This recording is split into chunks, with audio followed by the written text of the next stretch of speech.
Okay, so in today's video, I want to take a closer look at the Sky application because it's completely redesigned for the Evo Lite and the Nano series.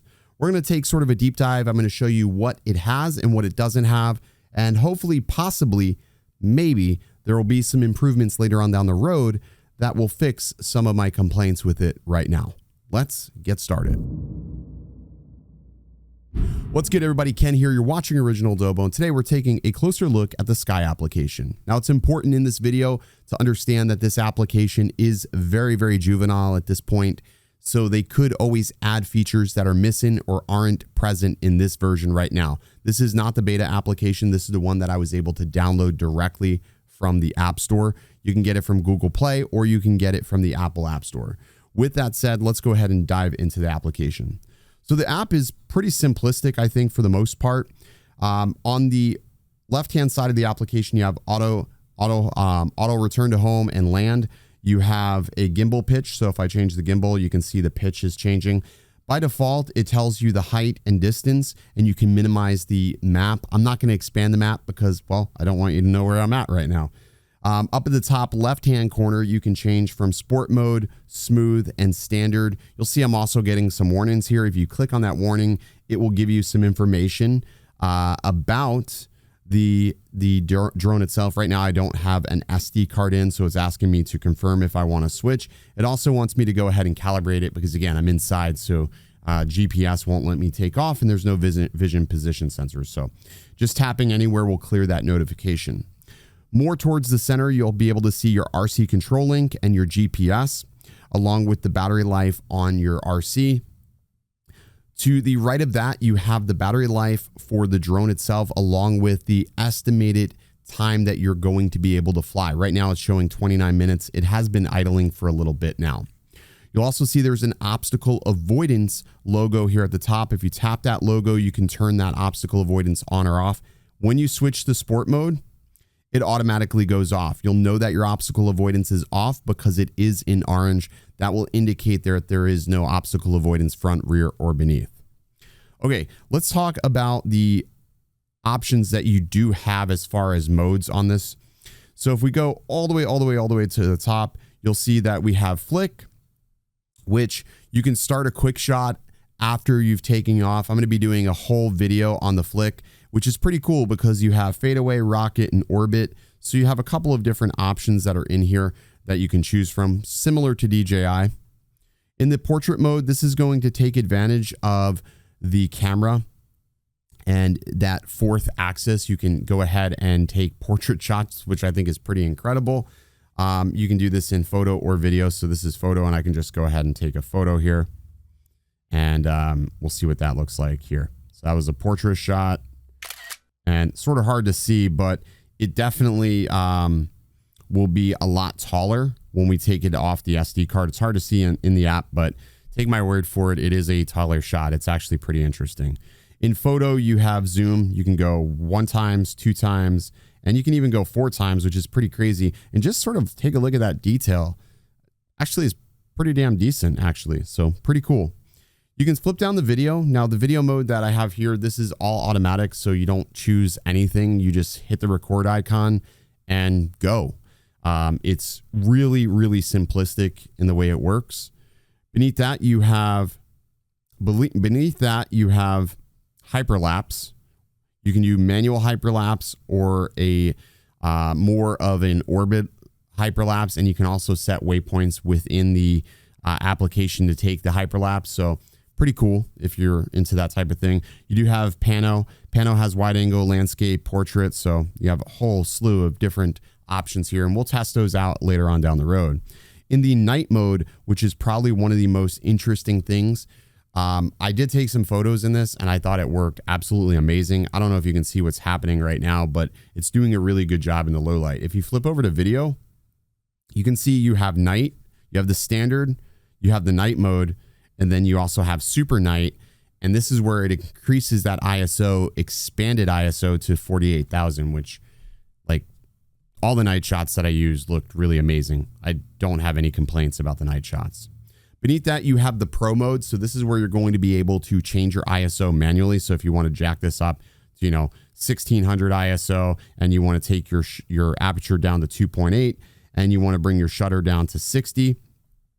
Take note that it knows that I'm filming at 4K 60. It's not going to let me drop that shutter any lower than 60, which I think is pretty interesting, to be honest. I can go all the way up to 6400, and you can see that's going to clean up pretty quickly. You do have priority mode, manual mode, shutter mode, and then there's an aperture mode, which will adjust the exposure based upon aperture. Now, a lot of you were questioning whether or not this has 10-bit.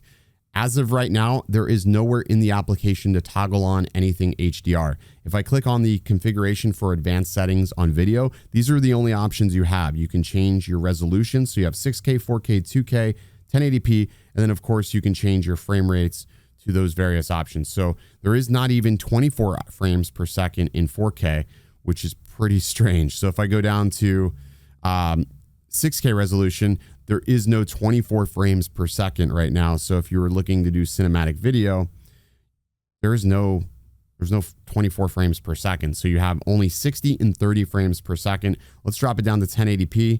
And in 1080p, again, you have 120, 60, 30. There is no 24 frames per second. So I don't know if they're going to include this in a future update, but if this is something that could potentially bother you as a pilot, then this may not be the drone for you. But again, it seems to be that this is limited by software, not so much the hardware itself, because the hardware is exceptional. So I don't think that's going to be a problem. If we go under the advanced configuration, in the first tab here, when you first get the drone, you will need to come into here because you're going to want to go ahead and toggle off novice mode and set your limits.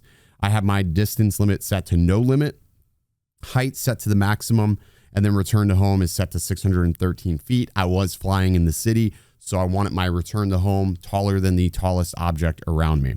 You can set your home points within the application, calibrate your compass and IMU. You can see your battery information, also locate your drone if you lose it. If you go under advanced settings, you have options to turn on the auxiliary light, the front LED indicators, the rear LED indicators, along with the obstacle avoidance sensors. Beneath that, you have takeoff and attitude mode. This is if you don't have enough of GPS and you want to go ahead and take off, you can toggle that on. I like that they give you the option because some other drones don't give you that option, although I would always recommend that you wait until you have full GPS signal. Under the control section, you can choose whether you're going to use metric or imperial. I'm in the US, so I'm using imperial. And then you can go ahead and customize your custom buttons. There are custom buttons, an FN button, and yeah, I guess you can customize the double tap. So you only have one custom button, but I think that's fine. You have stabilized and FPV modes. And then of course you can adjust your gimbal pitch. You can have it to where the gimbal pitch can extend. So if you want it to go all the way up 30 degrees, you can definitely do that. That is an option for you. You have gimbal calibration, which I always recommend calibrating the gimbal if you have any sort of issues with horizon tilt. So you have an automated calibration. And then of course you have a manual gimbal calibration, which allows you to adjust the roll, pitch, and yaw. So cool to see that they have that in there. Beyond that, that's really it for the safety and control settings. There's really not much more to talk about under there. Under the camera options, there's really not that many camera options, unfortunately. You have your storage location where you can choose internal or SD card. I have it set to internal because I don't have an SD card located inside. There is 4 gigs available, even though they said it's a 6 gig internal memory. There may be something being stored there for the system. So it's 4 gigs of usable storage on here. You can enable audio recording during video, which I think is interesting. If you want to add like some narration to your videos, you can do that. You can also enable video buffering during video shooting. I haven't tried that. I haven't found the need for it. You can choose your grids, of course, and then your photo mode. You can choose just RAW, JPEG, and JPEG plus RAW. I usually keep mine already set to the RAW. Hyperlapse, you can choose RAW or video. Pano, you can choose JPEG or RAW. And then same thing for the night shots. The night shot only lets you choose JPEG. So if you're going to use the night modes, it's JPEG only. In video, you have H.265 or H.264, MP4 or MOV. I set mine to MOV and H.265. I feel like that is the better codec to use. Again, it doesn't say anything about 10-bit. It is an 8-bit file. So all of the investigation that I've done and looked at the files, they are 8-bit files. I know that there were some people saying that Mac said that there would be 10-bit. Maybe that is something to be included in a future update. I can only go by what the site says and the data that I have in front of me. And the data says that it's an 8-bit file. So if I said that there's a future update, that would just be me blowing smoke up your ass, and I'm not going to do that. There is a defog mode. This works relatively well, especially during foggy or hazy days. It's pretty interesting. You have your anti-flicker. They don't have an auto option, so it's 50 hertz or 60 hertz. In the US, you're going to want to set that to 60 hertz. That'll prevent that little weird flickering that you get when you're watching it on a LED TV or TVs at all. You also have overexposure warning. This is going to throw up zebras if you're overexposed. And then, of course, you have your reset option. Beneath here, you have your image transmission. I talked about this in my first impressions video. You can choose smooth. And it's actually not letting me choose anything right now. So probably because I'm inside, it's not allowing me to make any toggle changes. But as of right now, smooth is my only option. And that's what I usually leave it to anyways. But there is other options. It's likely because I'm inside so close to it that I'm not being able to toggle over. Yesterday, it was letting me toggle through these options. And then, of course, you have your about, which is your aircraft firmware, the model, your serial number, etc. If we look at the aircraft firmware, this is the most recent firmware. When you get new firmware, it'll let you know that there's new firmware available. So that's the application. It's pretty minimalistic. And if you go to the front screen, you can go to the skill center, your album, and then you can go ahead and register for an Autel account. Personally, I think they still need to add a creative mode in there for us. We need some sort of flatter profile. If they don't give us a log, at least something like a Cine-like or like a just sort of a neutral starting point, I think would be great. Other than that, I think the application is a good step in the right direction. It is somewhat intuitive. It's just going to take a little bit if you're used to the Explorer app to navigate this, but it is a lot less buggy, and I think it works great. All right, that's going to do it for today's video. If you enjoyed, go ahead, hit that like button, subscribe for more videos around Autel content. I'll see you in the next one. Stay original. I heard they checking for me, no one checking on me, so I had to go run up a check. I got the message on me, ain't no flexing on me, my attorney gon' call and collect. Blessings on blessings for me, my successes only made them envious, they got upset. I had to put all their egos in check. I want the money, the power, respect.